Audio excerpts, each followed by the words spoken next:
Bom, então vamos lá. Aula introdutória de baralho cigano. O nome correto de baralho cigano é baralho Lenormand, certo? Esse é o Petit Lenormand, porque a origem dele vem do Legrand, no Sibylle de Salon, certo? Era o chamado Jogo da Esperança, aonde então Lenormand, que era ocultista, taróloga, né? Na verdade, taróloga nessa época não, ela se tornou taróloga depois. Ela usava a cartomancia francesa e com o acesso dela a povos, né, e a estudos, né, esse jogo, o jogo inicial, né, o jogo da esperança, ou o jogo da fortuna, criado por Johann Caspar na Alemanha, era prática de entretenimento na corte. E a similaridade das figuras fez com que Lenormand começasse a trazer para o conceito da corte alguma dessas lâminas. Só que a gente tem uma história muito curiosa, porque não foi Madame Lenormand que criou esse baralho. Como ela se tornou muito famosa, né, na corte francesa, nas suas previsões, nas suas oraculações, é, a indústria comercial gráfica cria, então, um baralho com o nome dela. E como ela tinha acesso a, a povos rom, a povos cigano, né? Então, ao invés de fazer o Legrand Sibylle, né, o Sibylle de Salon, que eram 56 cartas, justamente a cartomancia, né? Devido ao custo de impressão, o custo, né, de fazer um baralho específico. Então, eles diminuíram as cartas em 36 e batizaram aí com o nome de Lenormand, né? Que ela era, então, uma grande cartomante. Então, isso foi um jogo, uma sacada aí muito legal, né, da área comercial da época, né, na Europa. E como Marie-Anne Lenormand atendeu muito, com muita assertividade, clientes da corte e o próprio Napoleão Bonaparte, ela se ficou um nome muito grande. Ela era o que na época nós diríamos que ela era uma influenciadora, né? Ela tinha acesso a informações da corte, ela era ativista, né? Porque era uma mulher que já estudava as artes ocultas, né? Então, Lenormand tinha um grande prestígio, né? Então, usar do nome dela foi uma sacada aí interessante. Depois da publicação do Jogo da Esperança, esse Petit Lenormand, né, foi distribuído em maços, né? Tipo, virou comum nos Estados Unidos e em outros lugares, né? Ó, lá vem o cara do, do ferro velho aí para atrapalhar, mas eu vou seguir, tá? É, não existe nenhuma, prestem bem atenção, não existe nenhuma ligação entre este baralho Lenormand e os orixás, não existe nenhuma ligação entre Lenormand e os ciganos. O que ocorre? Pelo baixo custo, né? Só um pouquinho que eu vou dar uma pausada aqui, só um pouquinho.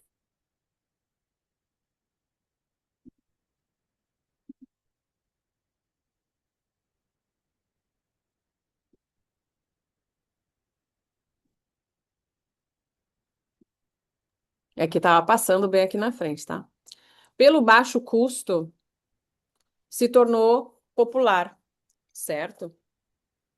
E qualquer pessoa interessada, né, em leitura, no ocultismo, reconheceria essas cartas por causa da cartomancia, né? Então vocês observam que nos baralhos comuns, originais, Lenormand, e não aqueles que são criados, por exemplo, né? Esse aqui, tá? Esse aqui ainda tem. Olha, tá aqui embaixo, tá? Tem alguns que não têm a simbologia da cartomancia, tá? E isso é bem importante para que nós, quando formos fazer a nossa leitura, a gente tenha um significado além do símbolo que tá ali para a gente poder traduzir, tá? Então, vamos lá. Embora a Lenormand fosse ocultista, né, praticante da espiritualidade, esse baralho ele não tem nenhuma vinculação, tá? Com nenhuma religião ou cultos, né? Ou, ou seitas, tá? E tampouco católico. Vamos lá. Antes de eu falar sobre as cartas e os naipes em si, deixa eu voltar aqui. Eu preciso falar de algo bem importante que talvez muitos não entendem, né? Poxa, eu tenho um símbolo, né? E eu tenho ali, ó, as de paus. O que que é que eu interpreto? Bom, a gente tem algumas escolas de leituras, né? A gente tem algumas escolas de formação, de compreensão deste baralho.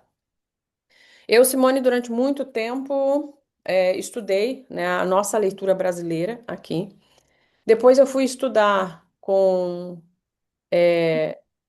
algumas sibilas ciganas mesmo, para entender como é essa leitura.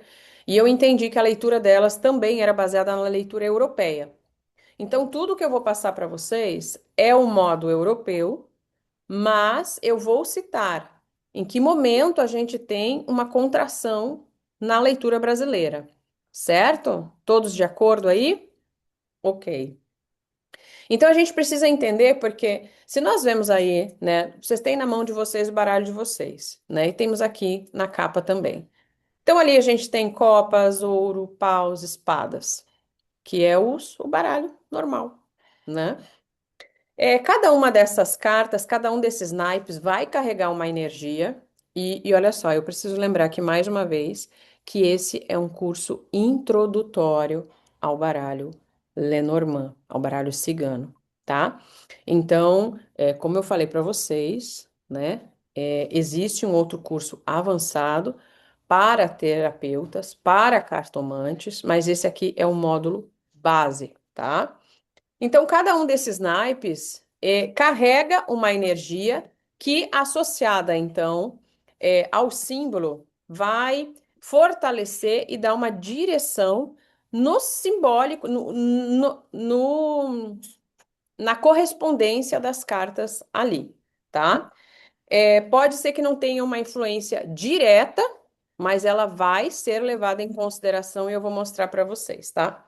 Então, no elemento espadas, que é o elemento ar, representando a criação mental, o plano da mentalidade, do mental, e é importante que vocês separem aqui o mental, que é como eu penso, do emocional, que é como eu sinto. Tá claro para vocês? Porque às vezes a gente fala, ai, tô com minha cabeça confusa. A cabeça não tá confusa. O que tá confuso são as emoções. É o sentir, né? Então, normalmente a gente vai perceber que as espadas, elas são claras, né? O que causa aí talvez alguma confusão é justamente o elemento copas, tá? Mas vamos lá. O naipe de espadas, né? Ele vai ter algumas cartas e eu vou mencionar para vocês para que vocês possam ir anotando, tá? Porque esta parte não está na apostila de vocês, tá? Para quem estuda comigo sabe que eu coloco significados na apostila, alguns ensinamentos de magia e tal, e todas as informações extras para que o aluno anote, para que ele esteja presente comigo, tá? Então, vocês que estão aqui, ou quem vai assistir depois, né?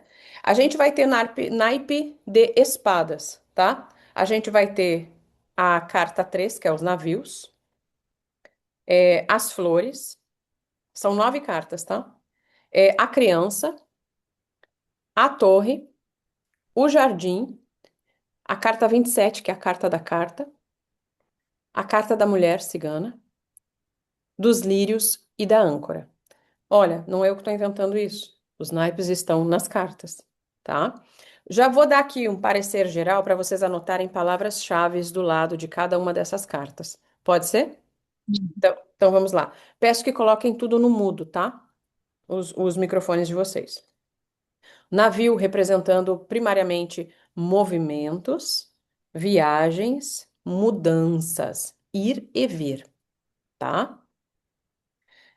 As flores, de um modo geral, alegria, a beleza não só da estética, mas daquilo que é belo, daquilo que é prazeroso, a nível intelectual. Percebem a diferença? Tá bem. A criança vai estar relacionada aos novos começos, à simplicidade, à pureza, às oportunidades, tá? A carta 19, a carta da torre, é mudanças drásticas, rupturas, certo? Eu gosto de colocar imprevistos, tá? Imprevistos externos, tá? O jardim, socialização, a vida social em geral, movimentos sociais, negócios, oportunidades, tá? A carta 27, que é a própria carta da carta. É a própria comunicação manifestada, tá? Notícias, correspondências, conversas, conversas por eventos sociais. E quando eu falo isso, eu falo de e-mail, rede social, convite, WhatsApp. Hoje é isso, né? Antigamente era carta, né? Era jornal, né? Quer dizer, também pode ser, tá? A carta da cigana, né? Vai representar a intuição. Tá, mas isso aí não, isso é mental. Intuição, sabedoria, percepção. E eu gosto aqui do toque de é, manipulação, tá? Não vamos olhar a manipulação como algo ruim, porque quando você quer vender um produto, você manipula. Quando você quer encontrar um relacionamento, você manipula, né? Você quer um namoro, você manipula. Você quer que o marido, a marida te leve para jantar, você manipula. Então a manipulação ela é de acordo com o meu desejo, tá? Vamos lá. E desejo pertence muito também ao feminino, tá? Os lírios, harmonia, paz, maturidade, o aquietar, tá? E a carta 35, a âncora, né? Estabilidade, segurança, proteção, ok? É, essas cartas do naipe aqui do baralho, não existe carta ruim. Não existe carta ruim. Não existe carta má. O que existe, às vezes, é o quê? Mesmo no naipe de espadas, situações que estão à volta dela com energias mais densas, perdas, desfavorecimento, tá? Então eu peço aqui, por gentileza, que vocês que estão começando, fazendo aqui a introdução no baralho Lenormand, no baralho cigano, não tenham nenhuma preconceito com com nenhuma carta do baralho. De acordo? Ok. Toda a carta tem o que nós chamamos lado sombra. Toda a carta, né? Até porque vocês também têm, né?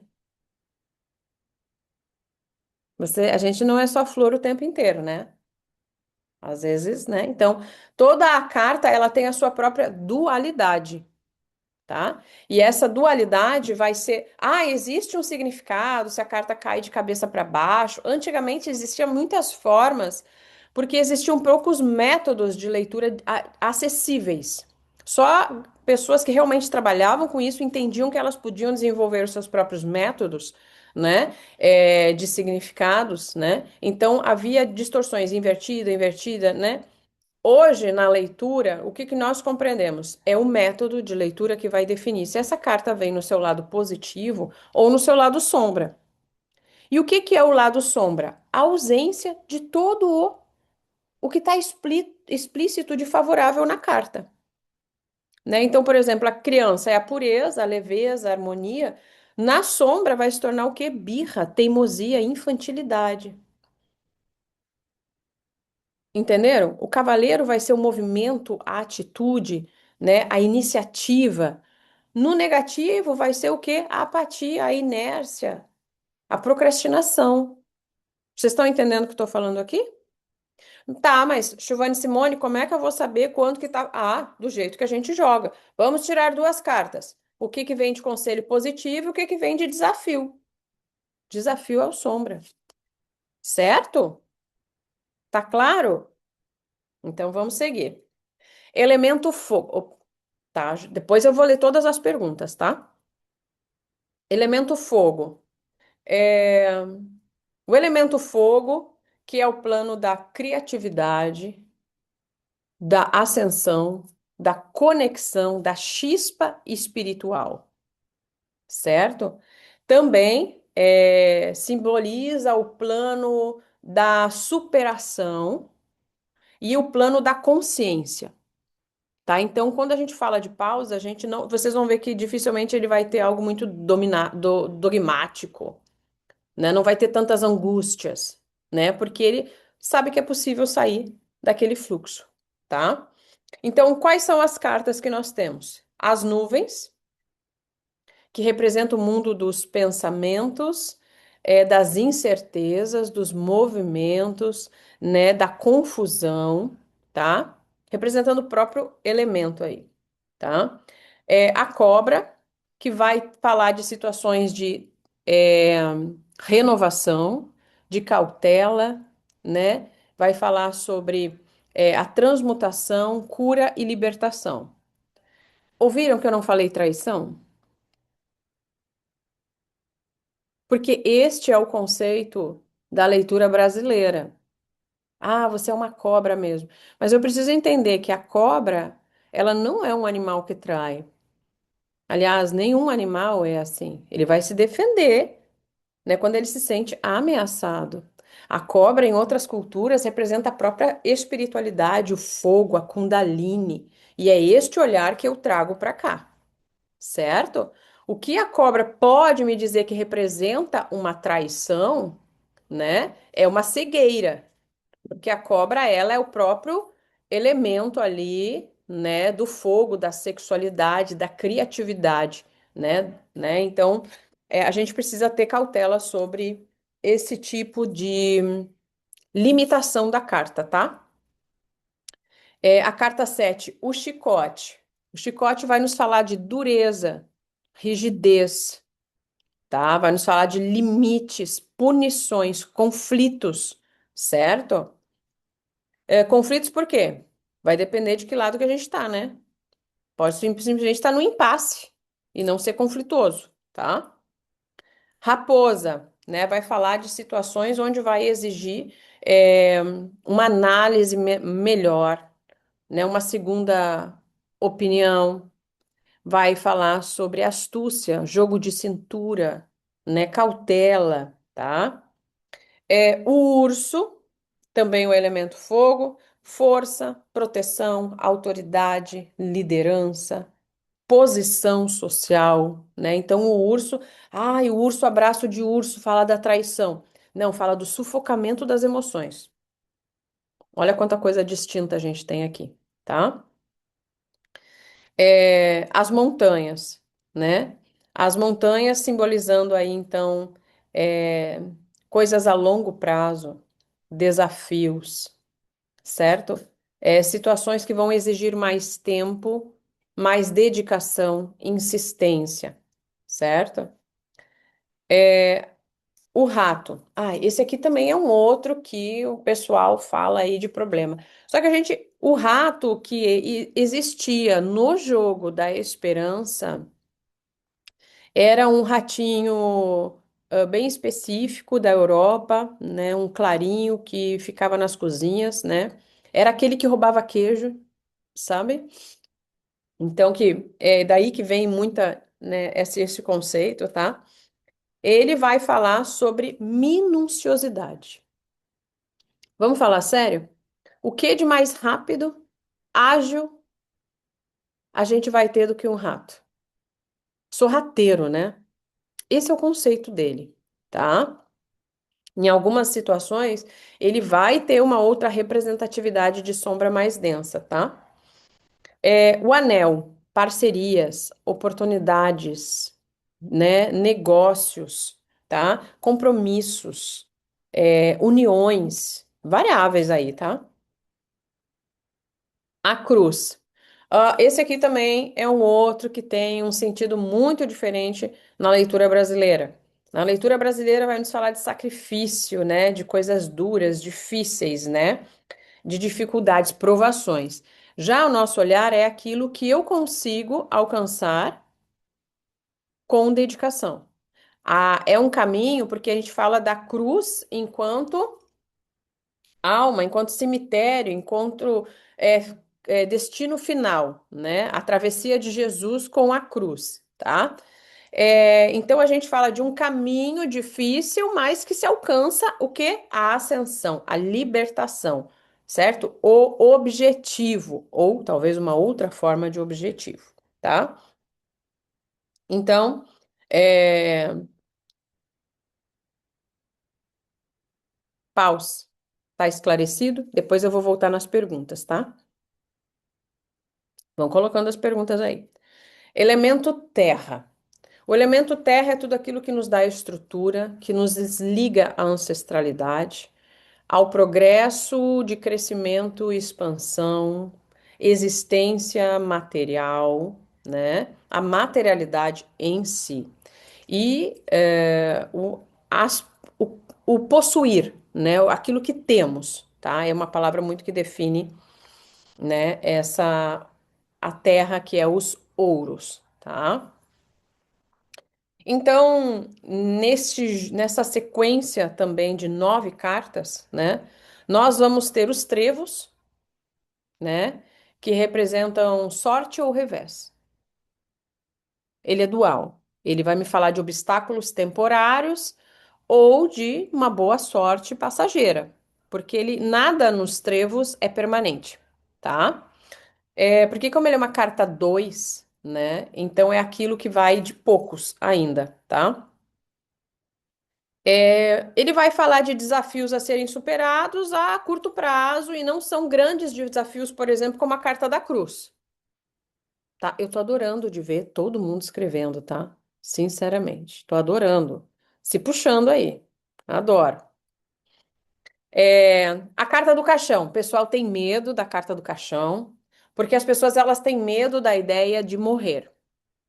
Mas a gente precisa enxergar essa carta como ciclos naturais na vida.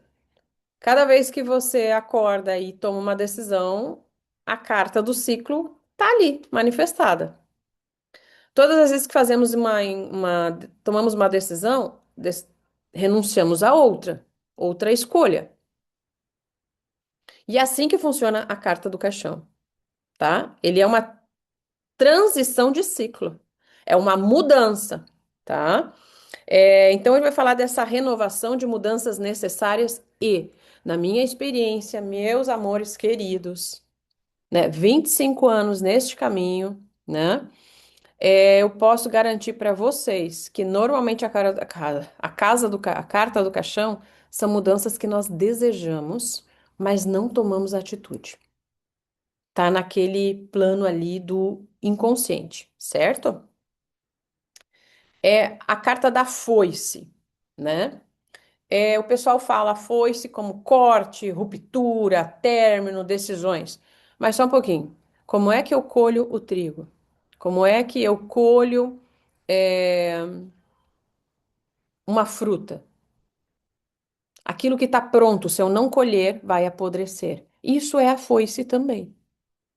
É a hora da colheita. Mas tudo aquilo que eu colho, corta, né? ele precisa de um processo ali de renascimento, né? Então, a foice, ela vem para representar esses cortes, términos, estruturas, mas ele já abre um precedente de que talvez seja bom plantar uma nova ideia, um novo momento, uma nova opção. Entenderam já de cara? Tô dando essas palavras-chave aí, porque depois, quando a gente olhar elas individual, vai ficar mais fácil, tá? A carta dos pássaros, tá? Diálogo, comunicação. Porque quando a gente vê pássaros, ele é normalmente em bando, né? Eles se conversam, eles comunicam, o som dos pássaros, a gente gosta. Quando a chuva passa, os pássaros. Então é sempre algo que nos traz inspiração, certo? Ou irritabilidade, né? Então aqui vai sempre falar do diálogo, da comunicação, daquilo que é o social, mas também pode estar falando de grupos, conversa em grupos, pessoas, fofocas. Ah, diz que me diz que. Ou distorção. Dependendo das cartas, ele pode referenciar aí uma distorção de fala. Também temos que estar atento a isso, tá? A carta dos caminhos, né? É, eu já cansei de ver pessoas em live, tem caminho aberto, tá isso, tá. Não necessariamente. A carta dos caminhos me fala que existe um fluir, um fluxo. Há a oportunidade, há possibilidades, mas pode ser múltiplas possibilidades.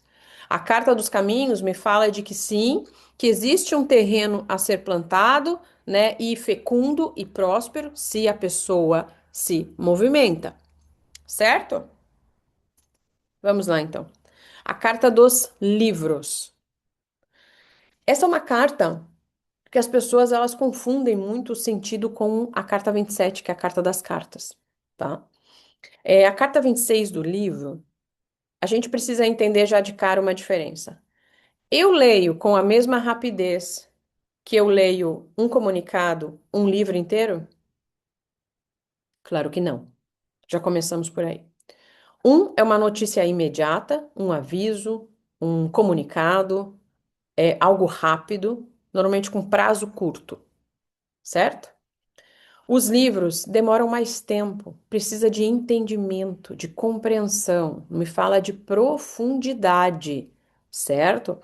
Então, quando a gente fala da carta dos livros, ele vai falar sobre sabedoria, sobre situações que elas vão demorar um pouco mais para se realizar. Pode falar de estudo, aprendizado também, ou simplesmente que uma situação ela não está plenamente definida ainda. Precisa ser melhor elaborada, tá? A carta do Sol. A gente fala do Sol, do aquecer, né, da energia, da luminosidade, da vitalidade, né, das realizações, certo? Em seu lado sombra, ele vai nos falar de cegueira, de excesso, de ilusão. Então, a carta do Sol vai depender, é o máximo, eu acho que é um exemplo muito fértil do naipe de ouros inteiro, né? Porque ele representa a potência e a avareza ao mesmo tempo, tá? A carta das chaves. A carta das. Vou fazer uma pergunta para vocês. É a chave que abre uma porta?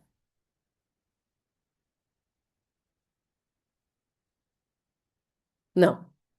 A chave destranca. A pessoa precisa abrir e passar. Então, a carta da chave, ela é sempre um limiar. Ainda que ela seja muito benéfica, ela diz: existem soluções, existem caminhos, existem descobertas, existem oportunidades, existe condição sim de dar certo, está na sua mão. A carta da chave devolve ao interlocutor o movimento, né? Então, simplesmente ela vai me dizer: é uma boa solução, é um bom caminho, sim, é uma boa resposta, é favorável, mas vai depender de uma manutenção, de um movimento ainda, tá? A carta dos peixes, elemento aí que vão falando sobre abundância, prosperidade, riqueza, fluidez, lucro, ganhos, certo? Multiplicidade, tá? Para vocês terem uma ideia, a carta dos peixes, já num nível mais avançado, só para constar para vocês, nas relações, na sexualidade, por exemplo, os peixes nos fala de uma pessoa que gosta de relações abertas, né? Ou uma pessoa que pertence talvez à comunidade LGBTQIA+, porque é múltiplo. Então, não é uma carta que me fala de fidelidade, tá? Isso aí, ó, é o elaborado, tá? Isso é o avançado do baralho, tá? A carta de ouros vai nos falar sobre o dinheiro, sobre o trabalho, sobre lucros, concretização, tá? Estabilidade, firmeza, propósito, né? As coisas serem reais e palpáveis, certo? Só que ele vai estar sempre aliado àquele grande desejo com uma vontade muito grande, tá? Normalmente essa vontade ela é explícita ali no paus, espadas, tá? O elemento água, tá? O elemento água também, né? 9 cartas, fechamos aí 4 vezes 9, 36, né? Fazemos a mesa real toda, tá? Vai ser o cavaleiro. Cavaleiro representando o movimento, a ação, o início, né? O imediato, a atividade e a impulsividade. Por quê? O elemento copas nos fala do nosso campo emocional, a como sentimos, como gostamos, como desejamos, o afeto, né? Os prazeres, né? Aquilo que nos agrada, que faz fluir as nossas emoções, tá? Então vamos lá. A carta da casa. Carta número 4, né? A carta da casa nos fala de estruturas estáveis, segurança. A carta fala sobre a família, a nossa casa, mas pode estar falando sobre estruturas que nós temos como segunda casa. Pode ser o seu núcleo de amigos também ali representado. Se você ama o seu trabalho e gosta do ambiente do seu trabalho, também pode estar representando aquilo, tá? A árvore. A árvore, ela é um símbolo muito de crescimento e expansão, conexão com a nossa ancestralidade, a nossa família, sabe? A carta da árvore nos fala de também, porque uma árvore não nasce do dia para a noite, né? Ela demora para crescer. Então, nos falam também de situações e estados aí que vão demandar um pouco mais de tempo para ser resolvido, tá? Uma carta que eu acho que exprime bem o naipe de copas é as estrelas, porque ela tá ligado ao sonho, ao romantismo, ao desejo, né? Aquele desejo inspiração, aquele desejo sonhador, né? A conexão também com o mundo espiritual. Porque nós não conseguimos nos conectar com o mundo espiritual apenas pelo mundo racional. Nós precisamos permitir com que todos os naipes, né, os 4 elementos fluam, mas é através do nosso sentir que nós nos conectamos, né, com essa espiritualidade, tá? A carta da cegonha, em alguns nomes está garças, né? É renovação. É um animal que vive na água, na terra, que voa, sabe? A cegonha é um animal incrível. É, mudanças, renovações, transformações, inícios, né? Nos fala de ousadia também, tá? Uma carta muito gostosa, que é a carta do cachorro, em alguns baralhos. Eu tenho um baralho, que é o baralho Caveira, do Paulo Calegari. Uhum, isso, da Dona Rosa Caveira. Ele tem o cachorro e ele tem o gato. Em alguns baralhos tem o gato, tem outros animais, né, que representa aí o aliado, tá? Falando sobre fidelidade, amigos, lealdade, tá? É, vem falando sobre as conexões afetivas, sabe? A segurança em uma relação. Pode falar também sobre amigos e aliados espirituais, certo? A carta do coração, né? O pessoal sempre olha a carta do coração e fala, ah, é gostar, é amor. É também, né? Ele vai falar a profundidade dos sentimentos, a profundidade das emoções, né? O apreço, a satisfação, mas da mesma proporção dessa intensidade vai vir também o plano do devaneio. E a gente tem que cuidar muito essa carta, tá? Quando que ela deixa de se tornar um afeto para se tornar uma posse, tá? Isso vai estar sempre muito, muito claro nas cartas ao redor, tá? A carta do homem ou do cigano, tá? Falando sobre a racionalidade, a busca do inconsciente, vem falando sobre a sensibilidade. Que curioso, você fala do masculino assim.